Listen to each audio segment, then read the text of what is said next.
Emir Yunika, seorang kurir narkoba lintas provinsi, baru saja menghirup udara bebas sebelum kembali ditangkap Unit 3 Satuan Reserse Narkoba Polrestabes Palembang. Pelaku ditangkap di rumah susun saat menunggu pembeli dengan barang bukti 1,39 gram sabu. Polisi kemudian mengembangkan kasus ini dan menemukan 1 kilogram sabu yang disimpan Emir di sebuah rumah yang masih dalam proses pembangunan di Kabupaten Banyuasin. Dari keterangan Emir, narkoba tersebut berasal dari luar negeri dan diselundupkan ke Riau sebelum dibawa ke Palembang. Emir mengaku sudah pernah ditangkap 2 kali dengan kasus yang sama.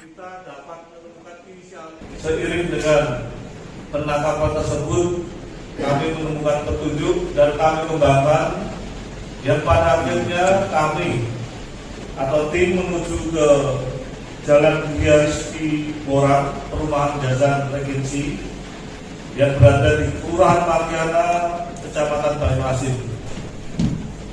Di TKP tersebut terdapat sebuah rumah kontrakan yang belum selesai, yang notabene dijadikan sebagai tempat penyimpanan narkotika jenis sabu, dan setelah melakukan penggeledahan kita menemukan kurang lebih 1,054 gram sabu.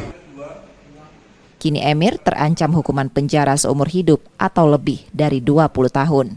Yudi Kiswanto, Kompas TV, Palembang, Sumatera Selatan.